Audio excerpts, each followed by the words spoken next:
అంతా తెల్ల జుట్టు వాళ్ళందరినీ అదే విధంగా ఊటికల్లో తీసుకొచ్చి రాఘవేంద్ర గారు ఒక్క నిమిషం ప్లీజ్. ఒక్క నిమిషం ప్లీజ్.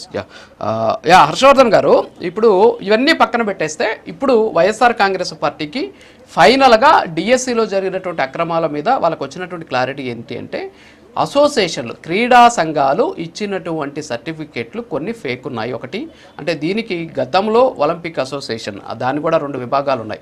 ఈ క్రీడా అసోసియేషన్లో కొన్ని ఎలా ఉంటాయి, అన్నీ కాదు కొన్ని ఎలా ఉంటాయి అనే దానికి కొన్ని ఎగ్జాంపుల్స్ చెప్పడానికి నేను మాట్లాడుతున్నా. ఇప్పుడు ఫైనల్గా పేపర్ లీకేజీ జరగలేదు అని వైఎస్ఆర్ కాంగ్రెస్ పార్టీకి అర్థమైంది, దాని గురించి మాట్లాడట్లా. తర్వాత వచ్చేసి అక్కడ అభ్యర్థులు ఎవరు కూడా ఉద్యోగాలు వచ్చిన వాళ్ళు ఎవరు కూడా అర్హత లేకుండా తీసుకున్నారు అనేది అక్కడ కూడా తేలలేదు.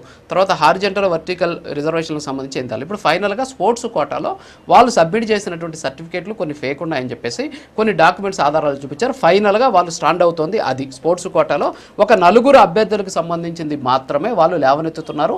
ఈ 4 అభ్యర్థులు ఎవరంటే జూడోలో 2013లో జరిగినటువంటి senior inter district tournament, senior state టోర్నమెంట్లో వచ్చినటువంటి వాళ్ళకి వచ్చిన సర్టిఫికేట్ల మీద మాకు అనుమానాలు ఉన్నాయని చెప్పేసి వాళ్ళు కొన్ని సర్టిఫికేట్లు చూపించి ఇప్పుడు ఫైనల్గా వాళ్ళు వచ్చింది అది అనమాట. సో అసోసియేషన్లు ఎలా ఉంటాయంటే 2-3 అసోసియేషన్లు ఉంటాయి స్పోర్ట్స్లో.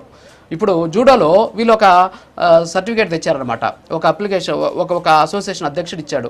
ఏంటంటే అసలు అప్పట్లో అసలు జూడోనే జరగలేదు అని చెప్పేసి. ఇప్పటికి కూడా జూడోలో 2 అసోసియేషన్లు కొట్టుకుంటున్నారు. అంటే అలాంటి పరిస్థితి ఉందన్నమాట. క్రీడా సంఘాలు రాజకీయ నాయకుల చేతుల్లోకి వెళ్ళిపోయి దరిద్రం చేసి పెట్టేసినటువంటి పరిస్థితి. చిన్న ఎగ్జాంపుల్ చూపిస్తాను. నేను కూడా వాలీబాల్ నేషనల్ ప్లేయర్. ఒకసారి పీసీఆర్ ఒకసారి సర్టిఫికేట్ చూపించండి. ఇది వచ్చేసి school games federation of India golden Jubilee సెలబ్రేషన్స్లో school games federation of Andhra Pradesh inter district volleyball టోర్నమెంట్లో నేను పాల్గొన్నటువంటి సర్టిఫికేట్ అండి ఇది నా చేతిలో ఉంది, మీరు అక్కడ చూడొచ్చు అనమాట. దీంట్లో ఇక్కడ రాసి ఉంది కదా సార్, ఇక్కడ రాసి ఉండేది ఏంటో తెలిసినా, ఇక్కడ నా పేరు అవన్నీ రాస్తున్నాయి అనమాట నా చేతిలో ఉన్న సర్టిఫికేట్లో.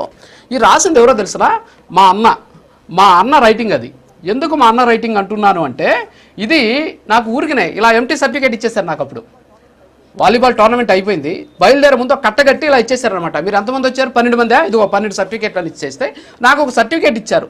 ఆ సర్టిఫికేట్ ఫిల్ చేసుకునింది నేను, మా అన్న రాశాడు అనమాట. ఇది ఏవి సూర్యనారాయణ రాజు, తర్వాత పలానా జూనియర్ కాలేజీలో చదివాడు అని చెప్పేసి మా అన్న రాసినటువంటి సర్టిఫికేట్. ఇది క్రీడా సంఘాలకు సంబంధించినటువంటి అంశాలు చెబుతున్నా. ఇవన్నీ కూడా నేను పాల్గొన్నటువంటి టోర్నమెంట్లు అండి. ఇప్పుడు నేను వీళ్ళ అసోసియేషన్కి ఒకరిని అడిగాను అనమాట, సార్ ఇది నేను గ్రూప్ 1 టోర్నమెంట్స్ జరిగాయండి విశాఖపట్నంలో AP state rural and women స్పోర్ట్స్లో. సో నేను దానికి పార్టిసిపేట్ చేశాను అప్పుడు 2001లో జరిగింది, నిజమేనా అని చెప్పి అడిగితే మా దగ్గర రికార్డ్స్ లేవండి, అప్పుడు జరగలేదని చెప్పి ఇచ్చారు. ఇదిగో నా దగ్గర సర్టిఫికేట్ ఉంది, నేనేం ఉద్యోగం తీసుకోవాలా, ఇది ఒరిజినల్ సర్టిఫికేట్. ఇది నేనే ఉద్యోగాల కోసం తయారు చేసుకున్న సర్టిఫికేట్లు కాదు, స్పష్టంగా ఉన్నాయి. ఇది అసోసియేషన్లు క్రీడా సంఘాల పరిస్థితి.